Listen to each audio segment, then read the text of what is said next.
الحمد لله الحمد لله الحمد لله الحمد لله الحمد لله الحمد لله الحمد لله.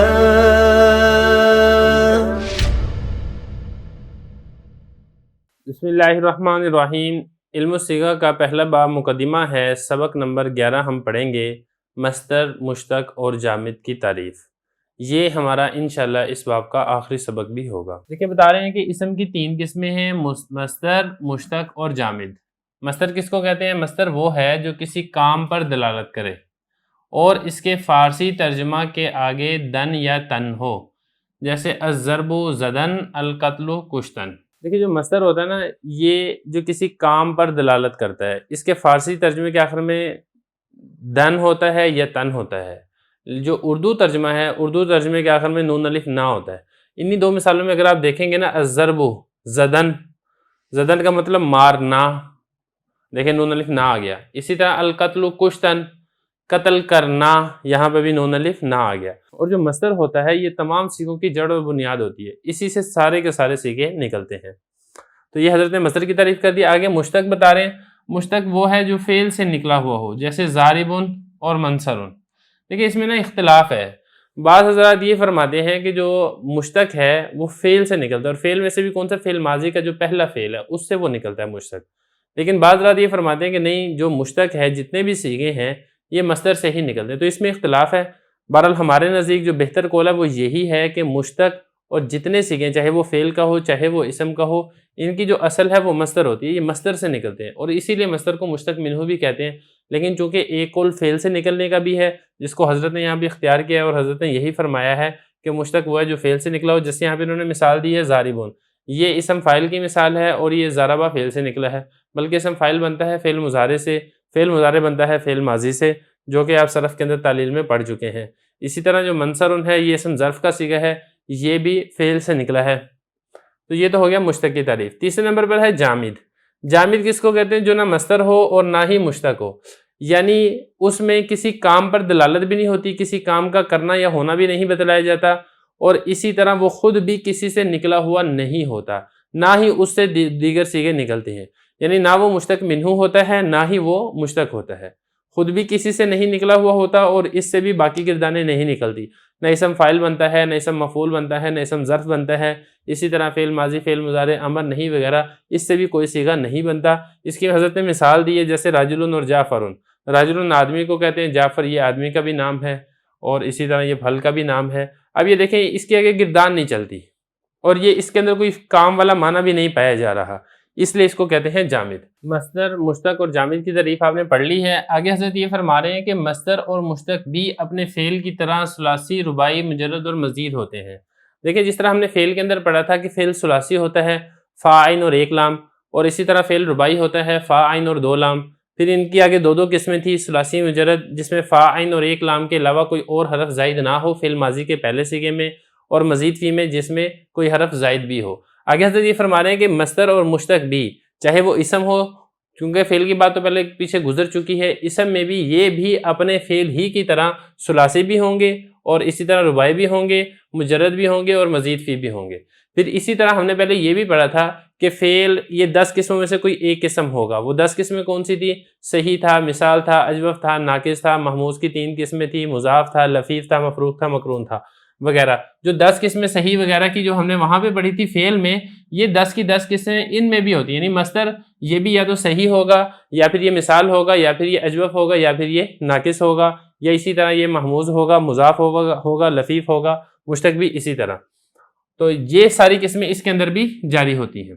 آگے اس کے علاوہ آگے حضرت نے یہ فرما رہے ہیں کہ جو جامد ہے، جامد کی حرف کے اعتبار سے 6 قسمیں، حرف کی تعداد کے اعتبار سے. یعنی جو اس میں جامد ہے جو نہ مشتق ہوتا ہے اور اسی طرح نہ ہی وہ مصدر ہوتا ہے، اس کی تعداد حروف کے اعتبار سے 6 قسمیں ہیں. کیا مطلب؟ کون سی ہیں؟ نمبر 1 ثلاثی مجرد. ثلاثی مجرد کس کو کہیں گے؟ کہ جس کے 3 حرف ہوں گے اور کوئی حرف زائد نہیں ہوگا. جیسے راجلن، راجلن بروزن فاعلن، فا عین اور 1 لام ہے. اور نمبر 2 ثلاثی مزید فی، جس میں 3 حرف اصلی ہوں گے اور کوئی نہ کوئی ایک حرف زائد بھی ہوگا. جیسے حمارن بروزن فعالن، اب اس میں اگر آپ غور کریں گے تو فاعین اور ایک لام ہے، اس کے ساتھ الف زائد ہے، دو قسمیں ہوگی، نمبر 1 ثلاثی مجرد، نمبر 2 ثلاثی مزید فی، نمبر 3 رباعی مجرد۔ رباعی مجرد کیا ہوگا؟ جس میں فاعین اور دو لام ہوں گے، اس کے علاوہ کوئی اور حرف زائد نہیں ہوگا، جیسے جعفر بروزن فعلل، یہاں پہ دیکھیں فاعین اور دو لام ہے، کوئی اور حرف زائد نہیں ہے۔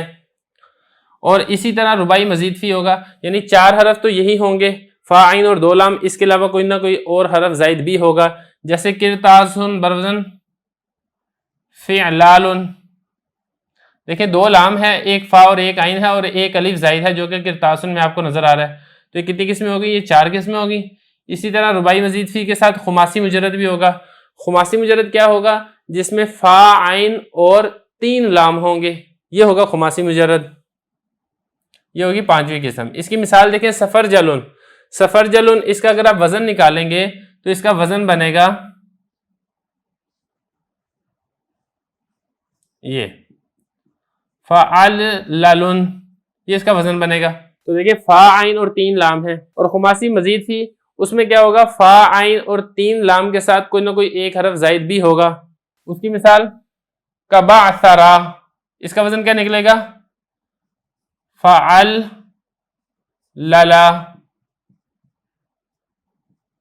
یہ 3 لام ہو گئے اور ایک الف اس میں زائد ہے، تو یہ کل 6 قسمیں بنیں گی قسمی مجرد کی تعداد حروف کے اعتبار سے، اور انواع حروف کے اعتبار سے اس کی بھی 10 ہی قسمیں ہیں۔ یعنی جس طرح اوپر والی 10 قسمیں ہم نے پڑھی تھی فعل کے اندر، صحیح، مثال، اجوف، ناقص، محموز، لفیف اور مضاف، پھر ہم نے یہ 10 قسمیں پڑھی تھی مصدر اور مشتق میں بھی، یہی حضرت نے فرمایا تھا کہ مصدر اور مشتق وغیرہ میں بھی یہی 10 قسمیں ہوں گی، اور اسی طرح جو جامد ہے، جامد میں بھی یہی والی 10 قسمیں ہوں گی۔ یعنی جامد بھی یا تو صحیح ہوگا، جیسے کہ مثال کے طور پہ رجلن، اب یہ صحیح ہے، صحیح کیوں ہے؟ کیونکہ اس میں نہ تو کوئی حرف علت ہے، نہ 2 حرف ایک جنس کے ہیں، نہ ہی محموز ہے، نہ ہی اس میں حمزہ آ رہا ہے۔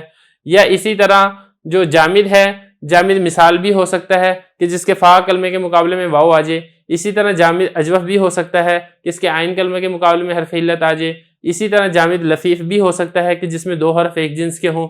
تو وہ جو 10 قسمیں آپ نے فعل میں پڑھی ہیں، جو 10 قسمیں آپ نے مصدر اور مشتق میں پڑھی ہیں، یہی 10 کی 10 قسمیں جامد میں بھی ہوتی ہیں، یہی آگے حضرت نے یہاں پر یہ بتایا ہے۔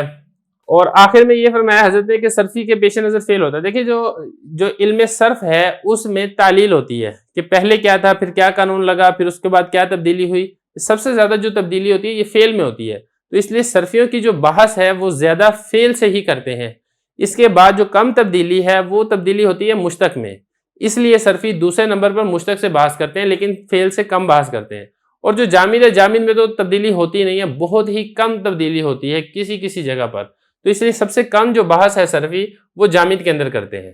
تو یہ اس سے متعلق تھوڑی سی بحث تھی مصدر، مشتق اور جامد سے متعلق۔ پہلے ان کی تعریف ہم نے پڑھ لی، اس کے بعد ہم نے یہ پڑھا کہ یہ ثلاثی، رباعی، مجرد اور مزید فی ہوتے ہیں، پھر اس طرح ان کے اندر 10 قسمیں بھی جاری ہوتی ہیں، اور ایک فرق اس میں یہ تھا جامد کا مصدر اور مشتق میں کہ جو مصدر اور مشتق تھا وہ ثلاثی اور رباعی ہوتا ہے، لیکن جو جامد ہے وہ ثلاثی اور رباعی کے ساتھ ساتھ خماسی بھی ہوتا ہے، مجرد بھی ہوتا ہے، مزید فی بھی ہوتا ہے۔ اور باقی 10 قسموں کے اعتبار سے جیسے فعل میں 10 قسمیں ہیں، اسی طرح مصدر اور مشتق میں بھی 10 قسمیں ہوں گی، اسی طرح جامد کے اندر بھی 10 قسمیں ہوں گی۔ اسی کے ساتھ ہی ہمارا یہ باب مکمل ہو جائے گا۔